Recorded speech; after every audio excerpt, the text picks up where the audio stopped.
ಈಗಾಗಲೇ ಬಳ್ಳಾರಿಯಲ್ಲಿ ಸರಣಿ ಸಾವಾಗಿತ್ತು. ಬಾಣಂತಿಯರ ಇಡೀ ರಾಜ್ಯವೇ ಬೆಚ್ಚಿ ಬಿದ್ದಿತ್ತು. ಆದರೂ ಕೂಡ ಎಚ್ಚೆತ್ತುಕೊಳ್ತಾ ಇಲ್ಲ, ಬೇಜವಾಬ್ದಾರಿ ತೋರಿಸ್ತಾ ಇದ್ದಾರೆ. ಪ್ರೋಟೀನ್ ಫುಡ್ ಹೆಸರಿನಲ್ಲಿ ಮಕ್ಕಳಿಗೆ ಕಳಪೆ ಆಹಾರ ಪೂರೈಕೆ ಆಗ್ತಾ ಇದೆ.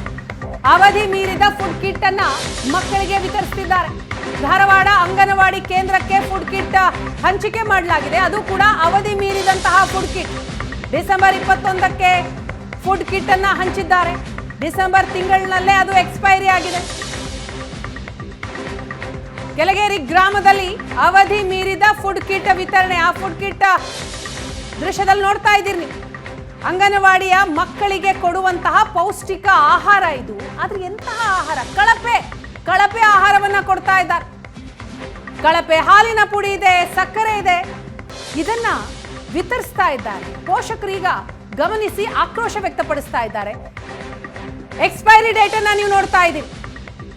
ಡಿಸೆಂಬರ್ 2024 ಅಂದ್ರೆ ಇನ್ನೊಂದು ವಾರದಲ್ಲಿ ಇದು ಎಕ್ಸ್ಪೈರಿ ಆಗ್ಬಿಡುತ್ತೆ. ಡೇಟ್ ಇಲ್ಲ, ತಿಂಗಳು ಬರೆದಿದ್ದಾರೆ. ಹಂಗೆ ನೋಡಕ್ ಹೋದ್ರೆ ಡಿಸೆಂಬರ್ ಇನ್ನೊಂದು 7 ದಿನ ಆದ್ರೆ ಮುಗ್ದೋಯ್ತು. ಎಕ್ಸ್ಪೈರಿ ಡೇಟ್ ಆಗಿದೆ ಈ ಫುಡ್ ಕಿಟ್ ದೃಶ್ಯದಲ್ಲಿ ನಾವು ನೋಡ್ತಾ ಇದ್ದೀವಿ. ಇದನ್ನ ಗಮನಿಸಿದಂತಹ ಪೋಷಕರು ಆಕ್ರೋಶವನ್ನ ವ್ಯಕ್ತಪಡಿಸ್ತಾ ಇದ್ದಾರೆ. ಅಂಗನವಾಡಿ ಕೇಂದ್ರದಲ್ಲಿ ಏಷ್ಯಾನೆಟ್ ಸುವರ್ಣ ನ್ಯೂಸ್ ರಿಯಾಲಿಟಿ ಚೆಕ್ ನಡೆಸಿದೆ. ಆಗ ಬಯಲಾಗಿದೆ ವಿಚಾರ. ಏಷ್ಯಾನೆಟ್ ಸುವರ್ಣ ನ್ಯೂಸ್ನ ಮುಂದೆ ಪೋಷಕರು ತಮ್ಮ ಅಳಲನ್ನ ತೋಡ್ಕೊಂಡಿದ್ದಾರೆ. ಅಂಗನವಾಡಿಗಳಲ್ಲಿ ಯಾವ ರೀತಿಯ ಆಹಾರ ಪೂರೈಕೆ ಮಾಡಲಾಗ್ತಾ ಇದೆ ನೋಡಿ ಅಂತ ಆಕ್ರೋಶಗೊಂಡಿದ್ದಾರೆ. ರಾಜ್ಯದಲ್ಲಿ ಈಗಾಗಲೇ ಬಾಣಂತಿಯರು ಸಾವಾಗಿದ್ದರೂ ಕೂಡ ಇನ್ನೂ ಕೂಡ ಮಹಿಳಾ ಮತ್ತು ಮಕ್ಕಳ ಕಲ್ಯಾಣ ಇಲಾಖೆ ಸದ್ಯ ಎಚ್ಚೆತ್ತುಕೊಂಡಿಲ್ಲ ಅಂತ ಹೇಳ್ಬೋದು. ಅದರಲ್ಲೂ ಕೂಡ ಪ್ರಮುಖವಾಗಿ ಇವತ್ತು ಧಾರವಾಡದಲ್ಲಿ ಈಗ ನಾವು ಒಂದು ಅಂಗನವಾಡಿ ಕೇಂದ್ರದಲ್ಲಿ ಒಂದು ರಿಯಾಲಿಟಿ ಚೆಕ್ಕನ್ನು ಮಾಡ್ತಾ ಇದ್ದೇವೆ. ಇದು ಧಾರವಾಡದ ಕೆಳಗೇರಿ ಗ್ರಾಮದಲ್ಲಿರ್ತಕ್ಕಂತಹ ಅಂಗನವಾಡಿ ಕೇಂದ್ರ. ಇಲ್ಲಿ ಏನಂತಂದರೆ ಮಕ್ಕಳಿಗೆ ಮತ್ತು ತಾಯಂದಿರಿಗೆ ಕೊಡ್ತಕ್ಕಂತಹ ಫುಡ್ ಅಂದರೆ ಪುಷ್ಟಿ ಕಿಟ್ನಲ್ಲಿ ಸದ್ಯ ಎಕ್ಸ್ಪೈರಿ ಡೇಟ್ ಇರ್ತಕ್ಕಂಥ ಕಿಟ್ಗಳನ್ನು ಕೊಡ್ತಾ ಇರೋದು. ಸದ್ಯ ಈ ಒಂದು ಎಕ್ಸ್ಪೈರಿ ಡೇಟ್ ಅಂದರೆ ಡಿಸೆಂಬರ್ ಎಂಡಿಗೆ ಎಕ್ಸ್ಪೈರಿ ಡೇಟ್ ಅಂತ ಹೇಳಿ ಕೊಡ್ತಾ ಇದ್ದಾರೆ. ಯಾಕಂತಂದರೆ ಒಂದು ಕಡೆ ಕೆಲವೊಂದಿಷ್ಟು ಪಾಕೆಟ್ಗಳಿವೆ. ಆ ಪಾಕೆಟ್ಗಳಲ್ಲಿ ಸದ್ಯ ಯಾವುದು ಕೂಡ ಸರಿಯಾದ ಡೇಟ್ ಕೂಡ ನಮೂದಿಲ್ಲ. ಸದ್ಯ ಈಗ ಒಬ್ಬರು ಪೋಷಕರಿದ್ರೆ ಅವ್ರನ್ನ ಮಾತಾಡ್ಸೋಣ. ಏನಂತಂದರೆ ಈ ಪುಷ್ಟಿ ಕಿಟ್ಟಲ್ಲಿ ಏನೇನು ಬರುತ್ತೆ, ಆಮೇಲೆ ಈಗ ನೀವು ಏನು ಹಿಡಿದಿರಲ್ಲ ಇದರಲ್ಲಿ ಡೇಟು ಡಿಸೆಂಬರ್ 24 ಇದೆ. ಅಂದರೆ ಇವತ್ತು ತೊಗೊಂಡ್ರಿ ನೀವು, ಇವತ್ತು ತೊಗೊಂಡಿದ್ರೆ ಇದನ್ನು ಎಷ್ಟು ತಿಂಗಳ ಮಟ್ಟ ಯೂಸ್ ಮಾಡಬೇಕು? ಇದನ್ನು 3 ತಿಂಗಳವರೆಗೂ ಯೂಸ್ ಮಾಡ್ಬೋದು ಸರ್. ಇವು 3 ತಿಂಗಳವರೆಗೂ ಯೂಸ್ ಮಾಡ್ಬೋದು. ಆದರೆ ಇದು ಡಿಸೆಂಬರ್ ಮುಗಿಯೋಕ್ಕೆ ಇನ್ನೂ ಒಂದು 10 ದಿನವೂ ಉಳಿದಿಲ್ಲ, ಅಷ್ಟರಲ್ಲಿ ಎಕ್ಸ್ಪೈರಿ ಆಗುತ್ತೆ ಸರ್. ಹಾಲಿನ ಪೌಡ್ರ್ ಕೊಟ್ಟಿದ್ದಾರೆ ಸರ್. ಅವ್ರು ಕೊಡೋ ವಿಧಾನ ನೋಡಿದರೆ ಸರ್, ಇದು ಮಕ್ಕಳಿಗೆ ಕೊಡೋದಂತ ನಿಮ್ಮ ಕಣ್ಮಲ್ಲಿ ತೋರಿಸ್ತಾ ಇದ್ದೀನಿ. ಇದು ನೋಡಿ ಸರ್, ಹಾಲಿನ ಪೌಡ್ರು ಇದರೊಳಗಡೆ ಏನಿದೆ, ಯಾವ ಟೈಪ್ ಇದು ಕ್ವಾಲಿಟಿ ಮೇಂಟೈನ್ ಮಾಡಿದ್ದಾರೆ ಅನ್ನೋದು ಏನೂ ಗೊತ್ತಿಲ್ಲ ಸರ್. ಸೊ ಈ ಥರ ಹಾಕಿ ಇದು ಒಂದು ಹಾಲಿನ ಪೌಡರ್ ಸರ್. ಇದು ನಿಮ್ಮ ದೃಶ್ಯಗಳಲ್ಲಿ ತೋರಿಸಿದೆ ಯಾವ ರೀತಿ ಅಂತಂದರೆ ಇದಕ್ಕೆ ಯಾವುದೇ ಕೂಡ ಪ್ಯಾಕೆಟ್ ಇಲ್ಲ, ನಮೂದಿಲ್ಲ, ಹೆಸರಿಲ್ಲ, ಏನಿಲ್ಲ ನೋಡಿ. ಈ ರೀತಿ ಒಂದು ಪ್ಲಾಸ್ಟಿಕ್ ಕ್ಯಾರಿ ಬ್ಯಾಗ್ನಲ್ಲಿ ಹಾಲಿನ ಪೌಡ್ರನ್ನ ಹಾಕಿ ಕೊಡ್ತಾ ಇದ್ದಾರೆ ಒಂದು ಕಡೆ. ಮತ್ತೊಂದೆಡೆ ಇನ್ನೊಂದು ಈ ಸಕ್ಕರೆಯನ್ನು 3 ತಿಂಗಳವರೆಗೂ ಯೂಸ್ ಮಾಡ್ಬೇಕಂತ ಹೇಳ್ತಾ ಇದ್ದಾರೆ. ಅಂದರೆ ಮಹಿಳಾ ಮತ್ತು ಮಕ್ಕಳ ಕಲ್ಯಾಣ ಇಲಾಖೆ ಎಷ್ಟೊಂದು ನಿರ್ಲಕ್ಷ್ಯದಿಂದ ಕೆಲಸ ಮಾಡ್ತಿದೆ ಅನ್ನೋದು ಕೂಡ ಕಂಡು ಬರ್ತಾ ಇದೆ. ಇವಾಗ ನೋಡ್ಬೋದು ಸರ್, ನೀವು ಇನ್ನೊಂದು ಪುಷ್ಟಿ ಕಿಟ್ ತೆಗೆದ್ರೆ ನಿಮ್ಗೆ ಅಲ್ಲೆಲ್ಲ ಹುಳಗಳು ಆಡಾಡೋದು ನೀವು ನೋಡ್ಬೋದು. ಅದರಲ್ಲಿ ನಾವು ಯಾಕೆ ಏನನ್ನು ಮಾಡ್ತಾ ಇದ್ದೀವಿ ಅಂತಂದರೆ ಸರ್, ಈ ಕೊಡೋ ಅಂಥವ್ರಿಗೂ ಕೂಡ ಮಕ್ಕಳು ಇರ್ತಾರೆ ಸರ್. ಆ ಮಕ್ಕಳಿಗೆ ಅವ್ರಿಗೆ ಹೆಂಗೆ ಟ್ರೀಟ್ ಆಗುತ್ತೆ, ನಮ್ಮ ಮಕ್ಕಳಿಗೂ ಹಂಗೆ ಟ್ರೀಟ್ ಆಗ್ಬೇಕು ಸರ್. ಅದನ್ನ ಈಗ ನಮ್ಮ ಮಕ್ಕಳಿಗೆ ಹೆಚ್ಚು ಕಮ್ಮಿ ಆದ್ರೆ ಹೊಣೆ ಯಾರು ಹೋದ್ರು ಸರ್? ಇದಕ್ಕೆ ಅಧಿಕಾರಿಗಳು ಯಾರಾದರೂ ಬಂದು ವಿಸಿಟ್ ಮಾಡಿದ್ರೆ ಯಾರು ಸರ್ ಬರ್ತಾರೆ ಸರ್? ಇಲ್ಲಿ ಬರೀ ಇದ್ರದ್ದೊಂದೇ ಎಷ್ಟು ಇಶ್ಯೂ ಅಲ್ಲ ಸರ್, ಸುಮಾರು ತೊಗೊಂಡ್ರೆ ಭಾಳ ಇಶ್ಯೂ ಇದೆ ಸರ್ ಇಲ್ಲಿ. ಆಮೇಲೆ ಇನ್ನೊಂದೇನಂದ್ರೆ ಇದನ್ನೇನಾದರೂ ಕೇಳಿ ಈ ಥರ ಯಾಕಾಗಿದೆ ಅಂತಂದರೆ ನಿಮ್ಗೆ ಇಷ್ಟೇ ಕೊಡ್ತಾರೆ, ರೂಢದಾಗ ಮಾತಾಡ್ತಾರೆ ಸರ್ ಅವರು. ಇಷ್ಟೇ ಕೊಟ್ಟಿದ್ದಾರೆ, ಬೇಕಂದ್ರೆ ಮೇಲಿನವ್ರು ಕೇಳ್ಕೊಳ್ಳಿ ಹೋಗ್ರಿ. ನಾಳೆ ಕೆಳಗೇರಿ ಆಂಜನೇಯ ನಗರನಲ್ಲಿ ಯಾವುದಾದ್ರೂ ಮಕ್ಕಳಿಗೆ ಏನಾದರೂ ಸಮಸ್ಯೆ ಆಗಿದ್ರೆ ಅಂಗನವಾಡಿಯವರೇ ನೇರ ಇದ್ರ ಹೊಣೆ ಅಂತೇಳಿ ನಾನು ಹೇಳ್ತೀನಿ ಸರ್. ಈಗ ನಾವು ಈ ದೃಶ್ಯಗಳಲ್ಲಿ ತೋರಿಸಿದ್ದೀವಿ. ಸದ್ಯ ಎಕ್ಸ್ಪೈರಿ ಡೇಟ್ ಡಿಸೆಂಬರ್ ಇದೆ ನೋಡಿ. ಎಲ್ಲ ನಾವು ದೃಶ್ಯಗಳಲ್ಲಿ ತೋರಿಸಿದ್ದೀವಿ. ಜನವರಿ 2025 ಅಂತೇಳಿ ನಮೂದಿದೆ. ಮುಗೀತು ಜನವರಿ. ಅಂದರೆ ಇದನ್ನು 3 ತಿಂಗಳು ಯೂಸ್ ಮಾಡಬೇಕು. ಅಂದರೆ ಜನವರಿ, ಫೆಬ್ರವರಿ, ಮಾರ್ಚ್ವರೆಗೂ ಯೂಸ್ ಮಾಡ್ಬೇಕಂತ ಹೇಳಿ ಕೊಡ್ತಾ ಇದ್ದಾರೆ. ಈ ರೀತಿ ಕೊಟ್ಟರೆ ಹೆಂಗಂತ ಎಕ್ಸ್ಪೈರಿ ಆದಂಥದ್ದು ಅಲ್ಲ ಸರ್, ಪಾಕೆಟ್ ಅದಾವಲ್ಲ, ನಾವು ಈಗ ಏನು ಮಾಡೋಕ್ಕಾಗಲ್ಲ. ಅಲ್ಲ, ಪಾಕೆಟ್ ಹೆಂಗೆ ಹುಳ ಆಗಿದ್ದು ಮ್ಯಾನುಫ್ಯಾಕ್ಚರ್ ಆಗಿ ಬರ್ತಾವೋ ಅಥವಾ ಎಕ್ಸ್ಪೈರಿ ಡೇಟ್ಗಳನ್ನು ಕೊಡ್ತಾ ಇದ್ದೀರಲ್ಲ, ನೀವು ಅದನ್ನು ಚೆಕ್ ಮಾಡಿ ಕೊಡಲ್ವಾ? ಈಗ ಒಂದು ಪೌಡ್ರ್ ಒಡೆದು ಕೊಟ್ಟರೆ ಒಡೆದು ತೊಗೊಳೋದಿಲ್ಲ ರೀ. ನಮ್ಮಲ್ಲಿ ಒಡೆದೈತಿ ತೊಗೊಳೋದಲ್ಲ ಅಂತಾರೆ ಅವರು. ಈಗ ಏನು ಮಕ್ಕಳಿಗೆ ತಾಯಂದ್ರಿಗೆ ಏನಾರ ಆದರೆ ಇದ್ರ ಹೊಣೆ ಯಾರು ತೊಗೋತಾರಂತೆ? ಅಲ್ಲ, ಹೊಣೆ ಯಾರು ತೊಗೋತಾರಂತ? ಅಲ್ರಿ, ಮಕ್ಕಳದ್ದು ಅಷ್ಟೇ ರೀ. ಮಕ್ಕಳದ್ದು ಹೊಣೆ ಯಾರು ತೊಗೋತಾರಂತ ಏನಾದರೂ ಆದರೆ ನಿಮ್ಮ ಅಧಿಕಾರಿಗಳಿಗೆ ಗಮನಕ್ಕೆ ತರಲ್ವಾ ನೀವು? ಡಿಸೆಂಬರ್ ಎಂಡಿಗೆ ಅಂದ್ರೆ ಮುಗಿತು ಎಕ್ಸ್ಪೈರಿ ಡೇಟ್. ಒಬ್ಬರ ಪರಿಸ್ಥಿತಿ ಏನಾಗಿದೆ ನೋಡಿದ್ರಿ ನೀವು? ನೋಡಿರಿ ಒಂದ್ಸರಿ ಹುಚ್ಚಿ ದೃಶ್ಯಗಳಲ್ಲಿ ತೋರಿಸಿದ್ವಿ ಯಾವ ರೀತಿಯಾಗಿ ನಿರ್ಲಕ್ಷ್ಯ ಧೋರಣೆಯನ್ನು ತೋರ್ತಾ ಇದ್ದಾರೆ. ಒಂದು ವೇಳೆ ಏನಾದರೂ ಕೆಳಗೇರಿಯ ಆಂಜನೇಯ ನಗರದಲ್ಲಿ ಮಕ್ಕಳಿಗೆ ಏನಾದರೂ ಅನಾಹುತ ಆದರೆ ಅಂಗನವಾಡಿ ಕಾರ್ಯಕರ್ತರೇ ಹೊಣೆ ಅನ್ನೋದು ಕೂಡ ಸದ್ಯ ಪೋಷಕರು ಆರೋಪನ ಮಾಡ್ತಾ ಇದ್ದಾರೆ.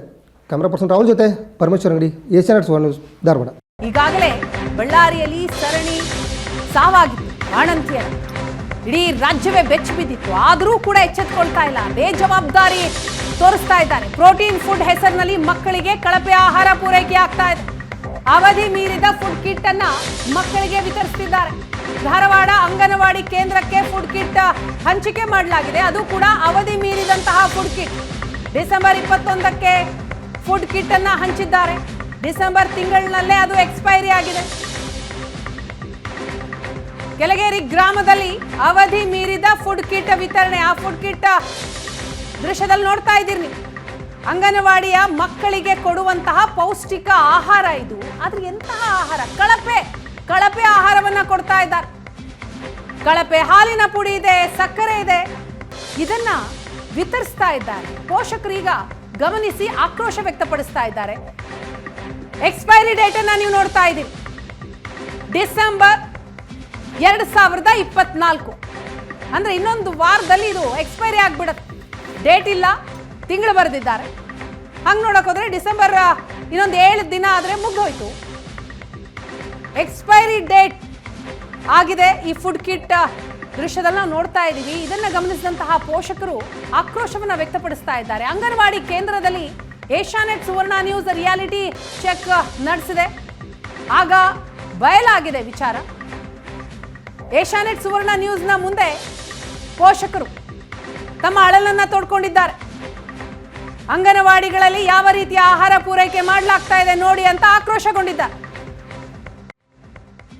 ಇದು ಏಷ್ಯಾನೆಟ್ ಸುವರ್ಣ ನ್ಯೂಸ್ನ ಮೆಗಾ ಇಂಪ್ಯಾಕ್ಟ್ ಸುದ್ದಿ.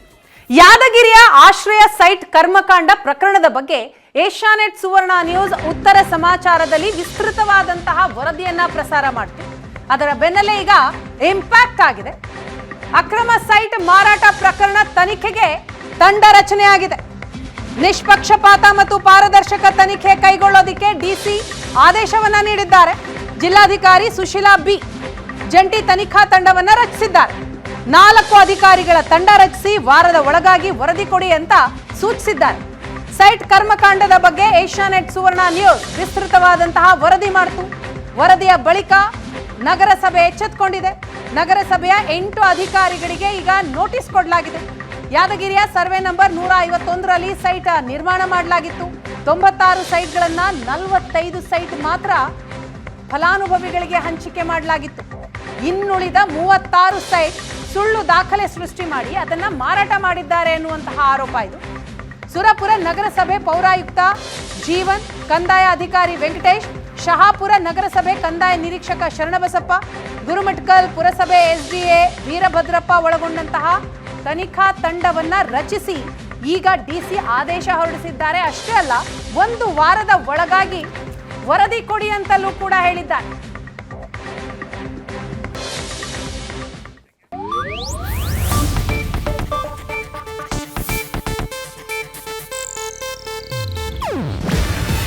ಇದು ಏಷ್ಯಾನೆಟ್ ನ್ಯೂಸ್ ನೆಟ್ವರ್ಕ್ ಪ್ರಸ್ತುತಿ. ನೀವು ನೋಡ್ತಿದ್ದೀರಾ ಏಷ್ಯಾನೆಟ್ ಸುವರ್ಣ ನ್ಯೂಸ್.